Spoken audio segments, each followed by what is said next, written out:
9,59,000 रुपयांपासून सुरू होतं हे नवीन लॉन्च झालेलं टाटा नेक्सॉनचं व्हेरियंट कुठलं आहे, याच्यामध्ये काय जबरदस्त फीचर्स आहेत आणि हे का एकदम बेस्ट पॅकेज तुमच्यासाठी आहे हे आजच्या या व्हिडिओमध्ये जाणून घेणार आहोत.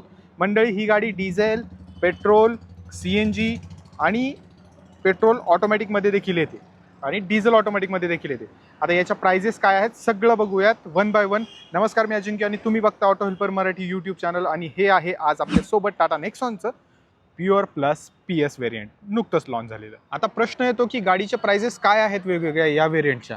तर तुम्हाला सांगतो मंडळी, याच्या खाली 5 व्हेरियंट येतात आणि हे 6वं व्हेरियंट आहे, म्हणजे अगदी बेस नाही आहे. याच्या खाली तुम्हाला स्मार्ट प्लस, प्युअर प्लस हे बघायला मिळतात आणि त्याच्या खाली देखील एक व्हेरियंट आहे जे की pure plus I think sunroof S आहे. आता हे PSA म्हणजे पॅनोरामिक सनरूफ याच्यामध्ये ॲड झालेले आहे आणि काही फीचर्स याच्यामध्ये आलेले आहेत, जसे की ऑटो सेन्सिंग वायपर तुम्हाला याच्यामध्ये मिळतात. हेडलॅम्प्स ज्या आहेत त्या LED मध्ये देण्यात आलेल्या आहेत, ज्या की ऑटो हेडलॅम्प्स आहेत. अनेक फीचर्स आहेत जे आपण पुढे डिस्कस करू. पण प्राइजेसबद्दल बोलायला गेलं तर पेट्रोल मॅन्युअल ट्रान्समिशन जे की तुमच्या समोर आहे याची किंमत सुरू होते म्हणजे आहे 9,59,000 रुपये एक शोरूम. ऑन रोड किमती आपण बोलूयात, पुढे डिस्कस करूयात, तुम्हाला सांगतोच. पेट्रोल AMTची किंमत जी आहे ती आहे 10,14,000 रुपये एक शोरूम. CNG व्हेरियंट घ्यायला गेलात तर त्याची किंमत आहे 10,39,000. डिझेल मॅन्युअल ट्रान्समिशनची 10,54,000 रुपये आणि डिझेल ऑटोमॅटिकची 11,19,000 रुपये. आता याच्यामध्ये काय काय फीचर्स आहेत तर ऑटो हेडलॅम्प्स LED मध्ये मिळतात, हे मी तुम्हाला सांगितलं. बाकी फ्रंटमध्ये काही बदल तुम्हाला इथे कुठे डिझाईनमध्ये कुठे चेंजेस नाही आहेत. सेम 3.9 मीटरची कार आहे, 208 mm ग्राउंड क्लिअरन्स तुम्हाला मिळतो, 16 इंच व्हील आणि व्हील कॅप तुम्हाला याच्यामध्ये दिले जातात. याचसोबत हे जे ORVM तुम्ही पाहताय हे ऑटो फोल्डेबल आहेत. म्हणजेच आता ही याची की आहे, मी जर लॉक केली गाडी तर तुम्ही बघू शकता की फोल्ड झाले आणि अनलॉक केली की अनफोल्ड होतील झाले. आणि याला ॲडजस्ट करण्यासाठी आतमध्ये तुम्हाला प्रोव्हिजन दिलेलं आहे. बाकी 208 mmचा ग्राउंड क्लिअरन्सबद्दल मी तुम्हाला सांगितलं, सेफ्टीची सगळी काळजी घेतलेली आहे. बेसपासून तुम्हाला 6 एअरबॅग्स मिळतात, यामध्ये तर मिळतात. 5 स्टार सेफ्टीसह ही कार येते आणि रिअरनी जर तुम्ही पाहिली तर ती देखील तुम्हाला एकदम उत्तम स्टान्स आणि एकदम अट्रॅक्टिव्ह वाटते. मंडळी, यामध्ये सनरूफ जे आहे ते तुम्हाला पॅनोरामिक सनरूफ याच्यामध्ये दिलं जातं. बूट स्पेसबद्दल बोलाल तर इथे 382 लिटरचा बूट स्पेस दिला जातो आणि CNG मध्ये तुम्हाला ट्विन सिलेंडर टेक्नॉलॉजी दिलेली आहे, त्याच्यामुळे बूट स्पेस थोडं कमी होईल पण तुम्हाला उत्तम बूट स्पेस दिला जातो. हे अशा प्रकारे बूट आहे. याच्या खाली जर तुम्ही पाहिलं तर तुम्हाला या ठिकाणी स्टेपनी देखील प्रोव्हाइड केलेली आहे. आता आपण जे मेन चेंजेस आहेत ते बघूयात, ज्यामध्ये तुम्हाला रिअरला इथे वायपर दिलेला आहे या व्हेरियंटमध्ये. आतमध्ये आल्यानंतर तुम्ही बघू शकता की 4 पॉवर विंडो आहेत आणि इथे स्पीकर जे आहेत ते 6 स्पीकर्स याच्यामध्ये तुम्हाला दिलेले आहेत. इथे तुम्ही ORVM ॲडजस्ट करू शकता. डोर ट्रिम तुम्ही पाहताय, हे सीट जे आहे ते तुम्ही हाईट आणि रिक्लाइन करू शकता, म्हणजे ॲडजस्ट बेसिकली करू शकता. तर हे पॅनोरामिक सनरूफ तुम्हाला याच्यामध्ये आता ॲड केलेलं आहे, म्हणूनच कंपनीने PS असं व्हेरियंट लॉन्च केलेलं आहे. अजून मंडळी, यामध्ये 10.25 इंचचा स्क्रीन दिलेला आहे आणि याची क्वालिटी आणि या सगळ्या गोष्टी उत्तम आहेत. तुम्हाला चांगला रिस्पॉन्स ही स्क्रीन देते आणि वायरलेस अँड्रॉइड ऑटो आणि ॲपल कारप्ले सपोर्ट करते.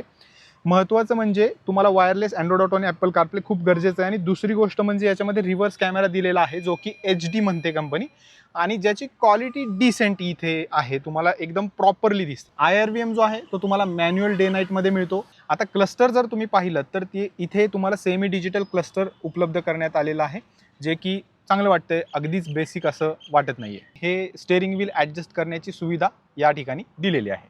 स्टेअरिंग व्हीलवरती जर तुम्ही पाहिलं तर सगळ्यात छान गोष्ट म्हणजे याच्यामध्ये तुम्हाला क्रूज कंट्रोलचा ऑप्शन दिलेला आहे, जे की कंपनीने खूप उत्तम काम केलेलं आहे, गरजेचं आहे लॉंग रूट वेळेस. इकडे जर तुम्ही पाहिलं तर इथे व्हॉइस असिस्टंट दिलेला आहे, ज्याने पॅनोरामिक सनरूफ देखील तुम्ही ओपन क्लोज करू शकता. कॉल कंट्रोल्स, इन्फोटेनमेंट कंट्रोल्स दिलेले आहेत. ओव्हरऑल डॅशबोर्ड जे आहे ते इथे तुम्हाला चांगल्या पद्धतीचं म्हणजे एकदम छान असं मिळतं, एकदम बेसिक मिळत नाही, बोरिंग नाही आहे महत्त्वाची गोष्ट म्हणजे. आणि पाठीमागं जर तुम्ही पाहिलं तर पाठीमागं देखील तुम्हाला इथे ॲडजस्टेबल हेडरेस्ट दिलेले आहेत कंपनीने. इथे हँडरेस्ट नाही आहे, तुम्हाला वाटेल हँडरेस्ट आहे, पण सेफ्टीची सगळी काळजी घेतलेली आहे. आयसोफिक्स अँकर्स दिलेले आहेत, 3.3 सीट बेल्ट्स तुम्हाला या ठिकाणी बघायला मिळतात. अंडर थाय सपोर्ट देखील या सीटला दिलेला आहे, ज्यामुळे तुम्ही आरामशीर इथे बसू शकता. मध्ये हम आहे पण तुम्हाला हे सीट खूप कम्फर्टेबल वाटेल हे जर तुम्ही पाहिलं तर. आणि ह्याची जी अपहोल्स्ट्री आहे म्हणजे याचं जे मटेरियल यूज केलेलं आहे ते फॅब्रिकमधलं इथे या ठिकाणी यूज केलेलं आहे. इथे पाठीमागे जर बघितलं तर तुम्हाला AC वेंट्स देण्यात आलेले आहेत, जे की खूप चांगली गोष्ट आहे. लॉंग रूट वेळेस आणि भारतामध्ये याची खास करून गरज आहे. हे सनरूफ मला वारंवार दिसतंय आणि ते खरंच खूप ह्यूज वाटतंय आणि नेहमी आपण टॉप मॉडेलमध्येच हे बघतो, पण ते आता बेस वेरियंट किंवा सेकंड बेसमध्ये यायला लागलंय, ही एक चांगली गोष्ट आहे. आणि पाठीमागून तुम्हाला डॅशबोर्ड कसं दिसतं हे तुम्ही पाहू शकता. ओव्हरऑल ट्रीम आणि त्याच्यावरती यूज केलेलं मटेरियल हे कुठेच चीप किंवा लोअर वेरियंटचं आहे असं कंपनीने ठेवलेलं नाही. तुम्हाला एकदम डिसेंट असा अनुभव या ठिकाणी मिळतोय. हे समोरचं सीट मी माझ्या पद्धतीने ॲडजस्ट केलं होतं. इतका मला नी रूम मिळतोय. अंडर थाय सपोर्ट तुम्ही बघू शकता आणि याच सोबत तुम्ही बघू शकता की मला हेडरूम किती मिळते. मंडळी, जर तुम्ही डिझेल नेक्सॉन बघत असाल तर मी एक व्हिडिओ बनवलेला आपल्या चॅनलवरती अपलोडेड आहे, तो बघू शकता. सविस्तर गोष्टी मी तिथे मांडलेल्या आहेत.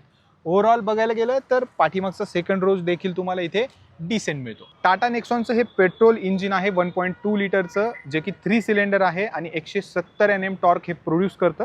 CNG मध्ये देखील हेच इंजिन तुम्हाला टर्बो इंजिन दिलं जातं. खूप चांगली पॉवर तुम्हाला काढून देतं आणि जे डिझेल व्हेरियंट आहे 1.5 लिटर ते देखील तुम्हाला टर्बोमध्ये मिळतं. आता हे 3 सिलेंडर आहे, त्याचं नेचर आहे व्हायब्रेट करणं, या गोष्टी तर आहेत, पण कंपनीने आता खूप इम्प्रूव्हमेंट केलेली आहे. याचाच एक तुम्हाला छोटासा चुणूक दाखवतो, ती म्हणजे डॅम्पिंग. बघा, तुम्हाला आतमध्ये आवाज येऊ नये म्हणून कंपनी छोट्या छोट्या गोष्टी करते. प्युअर प्लस PS च्या सर्व ऑनरोड किमती तुम्ही स्क्रीनवरती बघू शकता, जे की टाटा मोटर्स पंचजन्य यांनी आपल्यासोबत शेअर केलेलं आहे आणि ही गाडी त्यांनी आपल्याला रिव्ह्यूसाठी दिलेली आहे. हा रिव्ह्यू तुम्हाला कसा वाटला, काही इन्फॉर्मेशन नवीन मिळाली का, कॉमेंटमध्ये नक्की सांगा. तुमचे काही प्रश्न असतील या गाडीबद्दल ते देखील तुम्ही मला विचारू शकता. भेटूया पुन्हा नवीन व्हिडिओमध्ये. तोपर्यंत फॉलो करा ऑटो हेल्पर मराठी. जय महाराष्ट्र.